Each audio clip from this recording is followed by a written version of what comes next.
Hey gamers, and welcome to the Mind's Eye tutorial, otherwise known as Helena Adams. Helena brings very unique gameplay into Identity V, which can be daunting to new players. I am here to try to alleviate some of that stress and make it a more fun and enjoyable experience to new players. Before we start this video, I would like to mention that I am giving away one of the two Bungo Stray dog bundles. At the end of the video, I'll be giving more information about how you could potentially win either Chuya or Osama Dazai. With all that out of the way, let's take a peek under the hood and see what Helena Adams is all about. Her first external trait is Echo with a cooldown of 50 seconds. Continuously detect nearby hunters' locations while moving using this skill will allow players to know where the hunter's location is on the entire map. How to use: auto tap while moving constantly. Tap on the ability button to strike the ground. Tap uses the sound waves produced when she taps the ground with her cane to locate the position of the hunter. Strike. When she strikes the ground with her cane, a sound wave sweeps across the map, revealing and sharing the hunter's position. Decoded cipher machines and moving teammates can also be detected.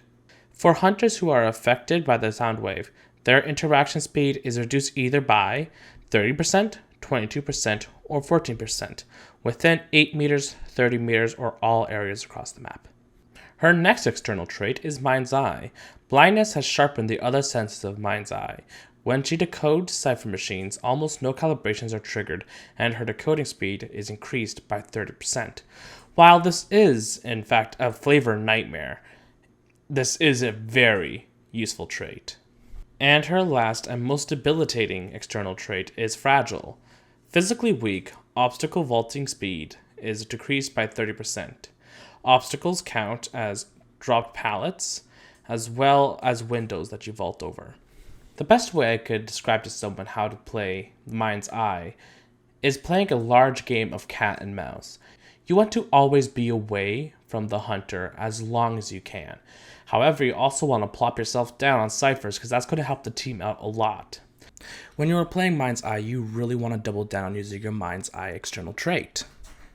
This is due to the 30% buff to your deciphering speed. So try to leave kiting to the other players and finish the ciphers as fast as you can. Keep in mind, that is your main objective in Identity V. You are going to do the most for your team by focusing on these ciphers. However, if you are caught out by the hunter, do your best not to vault any windows or pallets. Hunters will often have an ample opportunity to get a terror shock on you due to your 30% decreased vaulting speed. There's also an informational aspect to the Mind's Eye. You'll always know how to position yourself against the hunter, as you will always know where the hunter is using your auto tap ability. You can use this to your advantage to escape chase. Once again, I recommend not kiting the killer as Helena. The best time to strike, I feel, is when you're finishing a cipher, so you know which ciphers are around you and which ciphers are the farthest away from the hunter. There's not much to Helena, and that's okay. That's why I feel, personally, she is a very strong pick for a new player, as well as players who just don't like kiting the killer, but still want to play with their friends. It is now where I am going to be moving on to the pros and cons of playing Helena. Her pros are that she has an extremely strong deciphering speed.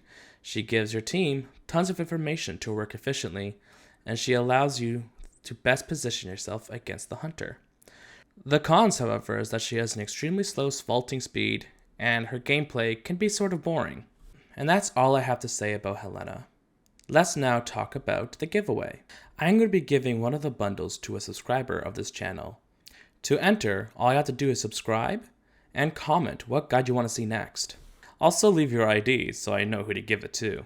A week from now, I will be pinning the comment of the winner of the giveaway. And that about wraps up this guide. Thank you so much for watching. Have a great day, and I hope to see you guys next week.